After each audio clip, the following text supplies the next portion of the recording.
Alrighty, folks, we got another rock stock inventory for you. I think I got time to squeeze this in before I have to go do yard work. The weeds keep creeping up. Every time I think I'm done with them, they're back again. First up, probably my last foray into the Rod Stewart solo discography, Smiler. I think this is 1974.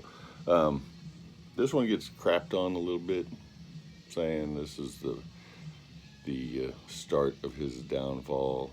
I say this one's still pretty solid. I mean, it is a little less folky than his other ones, but it's still got some rocking stuff on there. It still hasn't. He still hasn't dipped too much in the schmaltz yet. You know, Sweet Little Rock and Roller, Sailor, Let Me Be Your Car. Solid. Of his first 5, yeah, this is probably the weakest one, but it's still a solid release. Next up, GTR. I grabbed this to capitalize on some shipping. This is Steve Hackett and Steve Howe. Steve Howe wanted to go in a more guitar-oriented direction after Asia.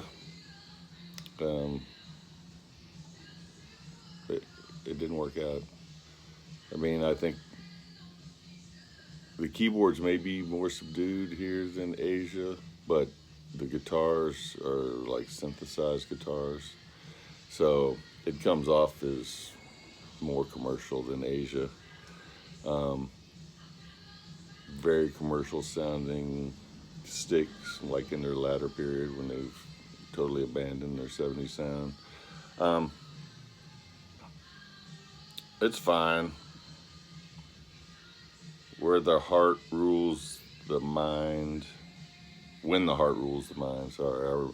When I played this, I remembered that song and the second track, which was called The Hunter. I do remember those being played. And there's a reason I didn't pick it up back then. It's fine for what it is, but I mean, it's AOR dripping with syrup. I mean, I guarantee you this probably was played at the time on adult contemporary radio. And we got some new wave of British heavy metal for you. Another band that I'd heard of, Mournblade, but had never knew anything about them. I saw this anthology. I believe this came out in 2011. They are still active. They had 2 albums out in the 90s. I think their last release, which was like 2015, was just a re-recording of their debut album. I don't know if they have much more than that. These guys are very proggy, very much in the Hawkwind vein. I mean, this could have easily followed Quark, Strangeness and Charm from Hawkwind. It's good. Surprising. I mean, this is now my 3rd new wave of British heavy metal band that I've discovered that was doing prog, along with prog metal, along with Shiva and Limelight. And speaking of new wave of British heavy metal, son of a bitch, got a hair on there. Son of a bitch, Victim U. I believe this is a 2013 reissue. This album originally came out in 1996. Graham Oliver left Saxon in 95. He joined. This album has Steve Dawson, who was in Saxon, left in. I hope I said 95 for Oliver. Oliver left in 95. This album came out in 96. Steve Dawson left in 85. He's on here. Pete Gill left Saxon in 81. He's on here. They released this album in 96, Son of a Bitch. And then I I'm guessing it didn't go well. So they tried to commandeer the name Saxon for themselves. That did not go well. So now they are just called Oliver/Dawson Saxon. And I think they're still around, but they don't put out a whole lot of stuff. Most of their material that they put out is like live albums. This is good.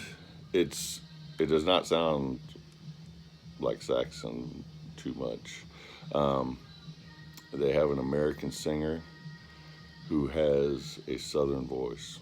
He's got some southern grit in his voice. So think 80s Blackfoot, 38 Special, that type of sound mixed with early Saxon. That's kind of what you get on here. And speaking of early 80s, we have Masters of Disguise, back with a vengeance. Now, if you're thinking that Motorcycle Cop looks familiar, that's because these guys formed out of Savage Grace. I'll just show you the album cover here for Savage Grace. You can see the similarities there. In 2011, I believe, Chris Logue, who is the only original member, and it's his band, left in Savage Grace, was prompted to do a few tour dates and a few festivals in Germany. I know Germany specifically. It could have been more. They could have done more dates in other European countries, but it was Germany mainly. So he didn't have a band at the time. So he went to Germany, found a bunch of guys. They rehearsed for a couple of weeks, and then they went out on tour, played their tour dates. I think the band members were under the impression, because supposedly everything went really well, the band members were under the impression that the band was going to keep going. Chris Logue didn't want to do it. So the guys decided they'd keep going without him. So they formed Masters of Disguise, taken from the Savage Grace title, Master of Disguise. Officer Knudsen is back. They even have a song on here called Now and for All Time, Knudsen's Return. This is very heavy, very speedy. Not thrash, but it's speed metal, which Savage Grace's debut is speed metal-y. It's definitely heavier than Savage Grace's last album, which I believe is Fall from Grace in 2023. But this is really good. It prompted me to buy their second album, which is called The Savage and the Grace. And that came out in 2013. I have that ordered and on the way. They have another album came out in 2017 called Alpha and Omega. I haven't heard very many good things about that. I do not have it ordered. But yeah, I was impressed with that one. I wasn't expecting a whole lot, but I heard good things about it, so I was like, I'll give it a shot. So that was a good one. And now we have The Piece de Resistance, UFO Live Sightings. This is a little box set. It's got 4 CDs and 1 LP in it. It's from the Paul Chapman era, except for the LP, which is called Early Flight, and it's from 1972. So that predates even Schenker. But the other CDs, Chicago 1980, Chicago 1981, St. Louis 1982, and Cleveland 1982. So I'll show you this. This is a very well done little box. I don't remember how much it costs. It was a new copy. So, No Place to Run booklet. I just realized why I have so much glare. Hold on.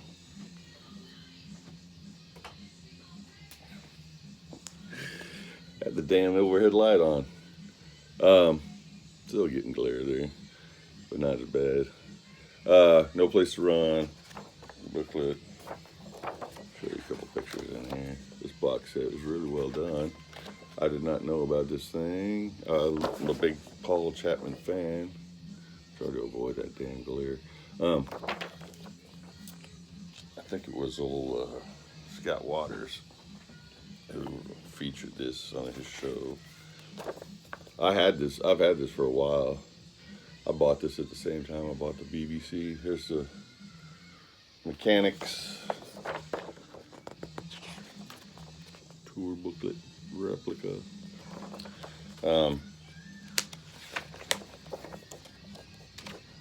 I bought this at the same time I bought the BBC Faces one, which was, I don't know, a month ago, maybe longer. It's just taking me this long to get through it. I've been a bad boy and ordered too much stuff. This is the booklet for the thing, kind of flimsy. The actual booklet for the box set. Hype sticker fell out. Alright, and here is the vinyl.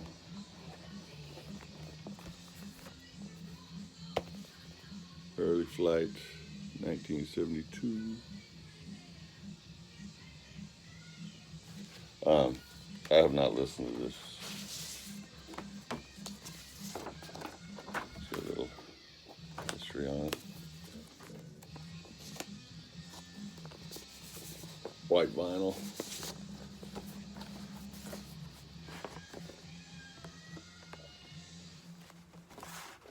So yeah, I haven't listened to the vinyl. I have listened to all the CDs. They're all, I mean, it's UFO. It's top quality. Paul Chapman tearing it up on there. If you gave up on UFO after Michael Schenker, you're missing out. Now you see these little things here. Black Sabbath has used all of these type of things for their CD, for all their new box sets that they've been putting out. Problem is they only put the CD directly in there. UFO was nice enough to give us some slip cases for the CDs, and they're really cool. Got nice detail on them. There's some cool stuff on here. White Snake, UFO, Def Leppard, Iron Maiden, Wishbone Ash at Reading Festival, 1980.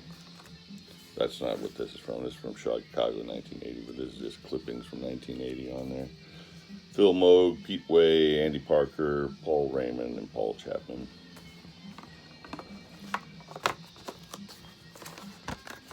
CD2. Neil Carter is on keyboards for this one. Another cool little insert there. It's on the Mechanics tour. So I love these. This one split on me. I have to get some glue for that.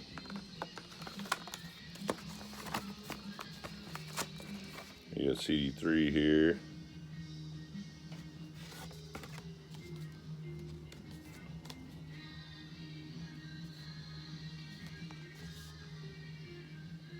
UFO and Molly Hatchet at the Alpine Valley Music Theater.